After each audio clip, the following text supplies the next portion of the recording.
All right, it's been a while since I've recorded here in my kitchen, but Apple announced the new iPhones last week, and I typically race to make a video as fast as possible to get my thoughts out, but this time around I thought I'd just let things settle for a bit and look at things objectively, and I've got to say, the iPhone 15 lineup has a lot of good.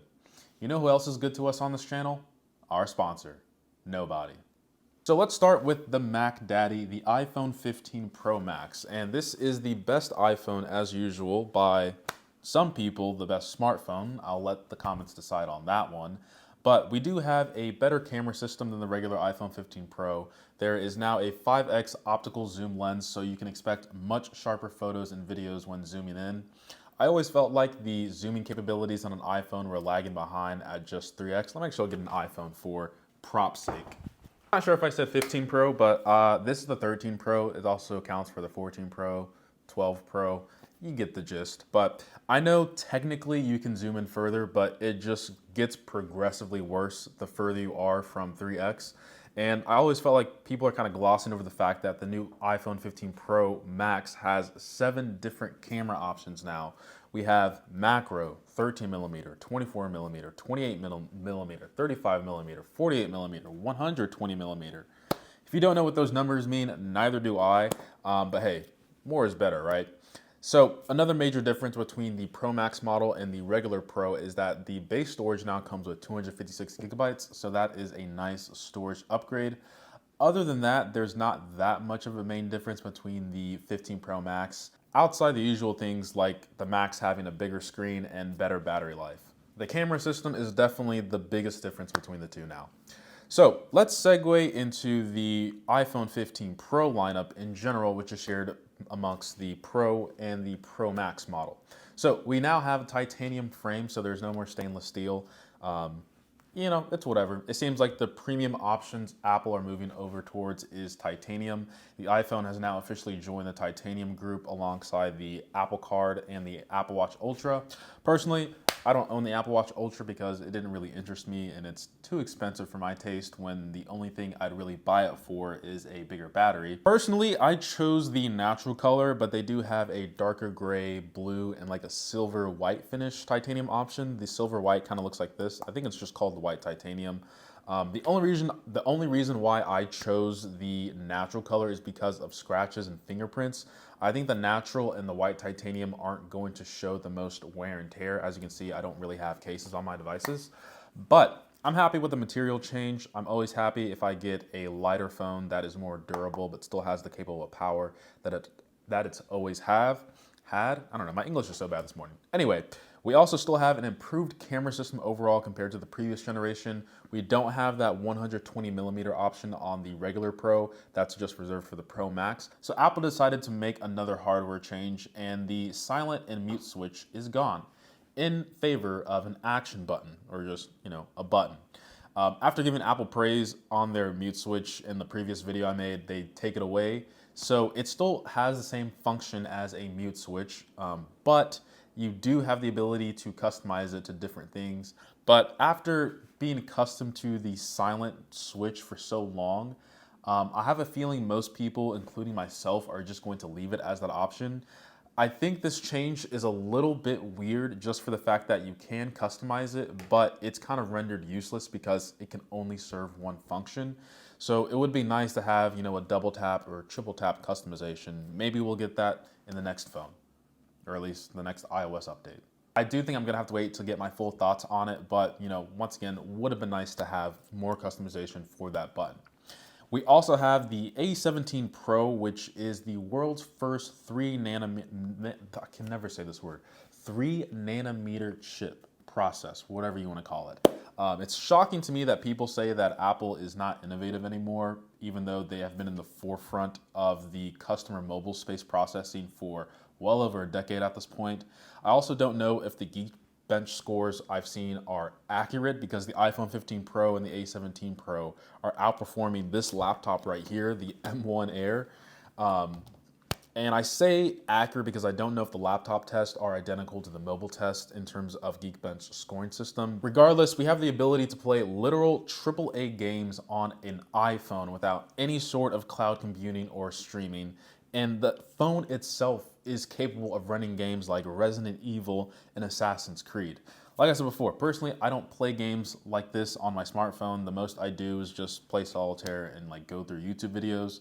So once again, I do think it is impressive that Apple's able to, give us performance like that in a smartphone. The other change they made is this right here. No more Lightning. It is now USB-C. Thank God.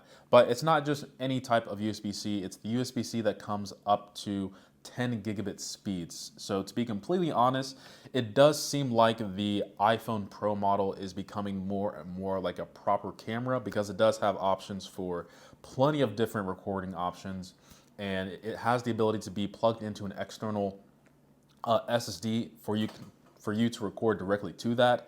Not only that, it now supports video output up to 4K 60 HDR, so you can plug this thing into your TV or monitor if you don't have any type of AirPlay capabilities. And once again, going back to the AAA title, right? You can just plug in your iPhone into the TV and then you can just play your game on the big screen. Like, how crazy is that? So yeah, with the video output capability, you're able to view your iPhone or camera itself on a monitor or TV without any lag. So that's great. It would be nice to see if when you plug it into some type of TV, it would turn into Mac OS or like iPad OS. How crazy would that be, right? Maybe Apple Dex coming to us soon. I definitely butchered that, but whatever. We're gonna keep on going. So anyway, if you don't know about USB-C, it's the port that's been on MacBooks like this one here since like 2015, right? And the tech world can finally allow Apple into their circle. Now, for the people that are ditching their current phone for the sake of USB-C iPhone, I don't know if I can really co-sign on that. I would say just wait till you actually want or need to upgrade to get the port switch. It's not like the Lightning port is going to stop working all of a sudden.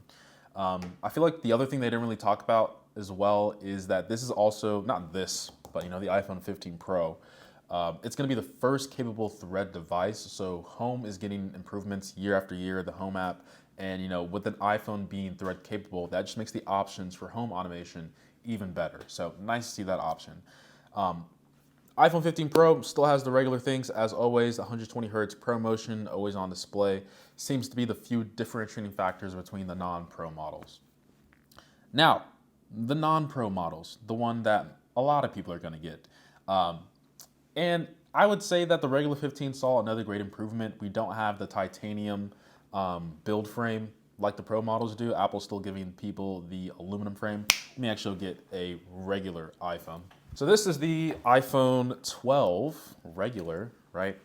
And this is just the aluminum frame. I think the aluminum frame is just, I'm not gonna say it's just as durable as titanium because it's not, but I'd say it still holds up pretty well. It's just very soft and prone to scratches. I'd say this time around on the 15 colors, the colors are a little bit more mellowed out. Like they just seem more relaxed, more reserved. I love the fun colors Apple does, but they need to just have like a standard black and a silver white, and they can have whatever colors they want.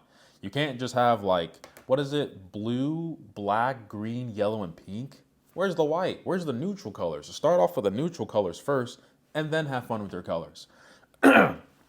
The other weird thing about the regular 15 is that there is no action button. So that's something else that the Pro models just have, which I think is strange. So it's almost as if the Pro model is like the guinea pig to see if we actually like it. And if we do, then it trickles down into the 15.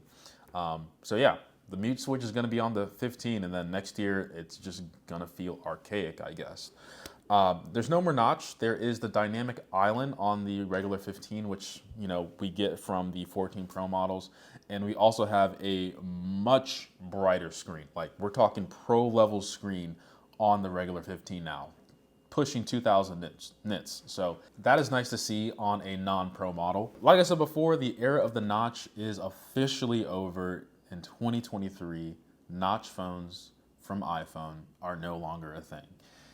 Carrying on, we do have a better camera capabilities on the regular 15. I'd go as far to say probably better than the 14 Pro models, simply for the fact that you can just take a regular photo on the iPhone 15 and then switch it to portrait, which I don't believe the 14 Pro model can do.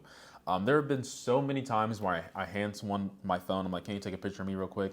And I want to tell them to use portrait, but you know, I'm not really trying to be like that camera aficionado. So, you know, they take the photo, I'm just like, dang, this photo would have been better if it was a portrait photo. But now, since you have the ability to do that on the 15 lineup in general, it almost makes it seem like everything else is just kind of being left behind, because I do think that's a feature that a lot of people are going to use. Because I don't think a lot of people take advantage of portrait mode. Because portrait mode, it's nice stuff.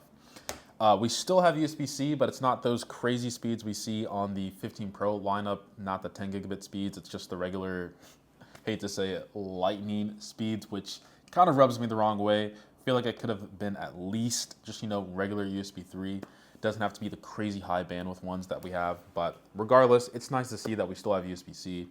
There is an ultra-wide band chip, I should say a new one, that helps you locate your devices further from a distance.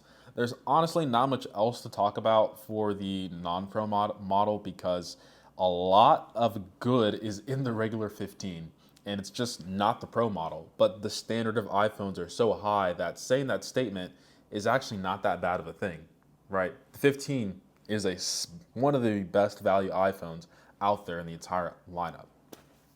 And I'm not here to convince you of getting the new iPhone 15, but I will say the 15 is the best iPhone Apple's ever made, and it's to be expected, right? Apple's not going to make a worse phone that they did, you know, year after year. They're going to make it better. Even though it's incremental, it's still better overall for everyone, right? So with that, the US is still getting shafted by getting eSIM only. We don't have a physical SIM card tray. So honestly, if I do want to upgrade to the 15, I might buy an international version, just so I have a SIM card, maybe to get a dual SIM. I'll get a Chinese version. Anyway, that would be an adventure to try and get that. But hopefully you guys enjoyed the video. If you're picking up the iPhone 15, let me know down in the comments below.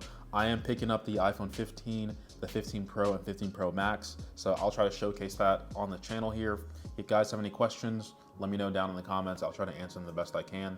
And as always, guys, what's my outro? I appreciate every single sub, like, and comment. As always, guys, much love. I promise you this isn't a script. It's just a screen, right? Look at this. I did not just open up a different desktop screen, but yeah, peace.